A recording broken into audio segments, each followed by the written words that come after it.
I've got some weight loss hacks you haven't heard, and we are talking about deuterium today. So if you don't know what that's all about, I'm going to explain that, and deuterium lowering tips. Now, I'm sure you all know that water is H2O, 2 hydrogens and 1 oxygen. But did you know that hydrogen has different forms? So regular hydrogen only has a proton, it does not have a neutron.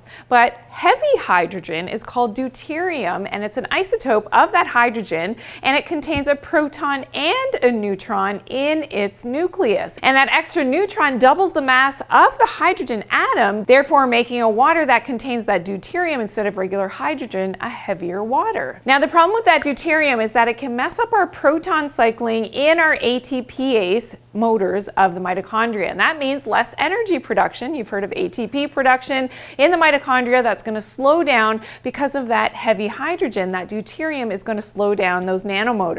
Now, your body is remarkable in the fact that it makes a deuterium depleted water on its own in the mitochondria, and that is very essential to have that natural sunlight exposure on your skin in order for your mitochondria to be able to do that. And that's why you've heard me say in so many different videos about natural sunlight exposure. It is one of the best things that you can do for your overall health, and of course for longevity, and for your mitochondrial function and for your energy production, because of making that deuterium depleted water internally.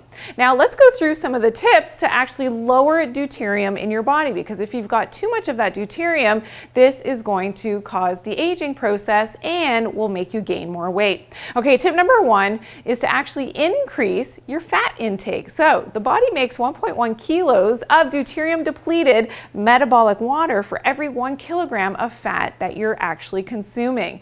This is one of the reasons why camels do so well in the desert when they don't have access to drinking water, because they store what in their humps? Well, it's fat, and they convert that fat into that metabolic water so that they can survive.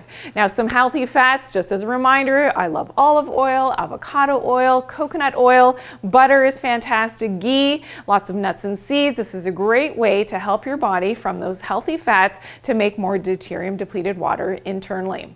Okay, tip number 2 is to consume more grass-fed meat sources. Now, the problem here with grain-fed animals is that that feed can be, and usually is, higher in that deuterium, and that deuterium is going to get into that animal product. So if you are not a vegetarian, of course, and you're eating animal-based foods, make sure that they are grass-fed. Okay, number 3, another way to lower that deuterium is to eat wild-caught fish. And much like, you know, our grass-fed meat sources, wild-caught fish is going to be better because farmed fish may be fed a diet that's high in deuterium, therefore more deuterium getting into that fish.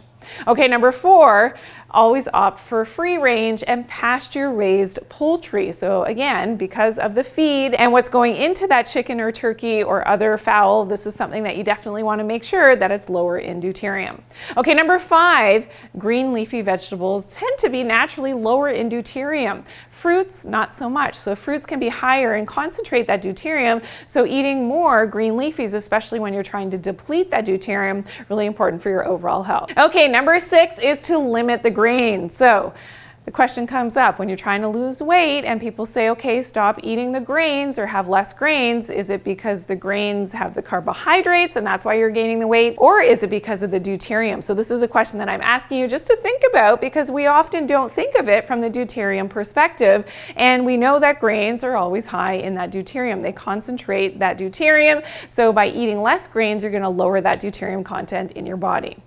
And number 7, avoid synthetic supplements. So most synthetic supplements that are made in a laboratory from unnatural ingredients are going to be higher in deuterium compared to whole food supplements that come from nature, that come from green leaves and herbal medicines. Of course, very, very different concept in terms of how you're getting in that supplementation in a low deuterium way. Now, for a list of other side effects of synthetic vitamins, please check out my video, Most Common Side Effects of Synthetic Vitamins and Supplements. I'll see you there.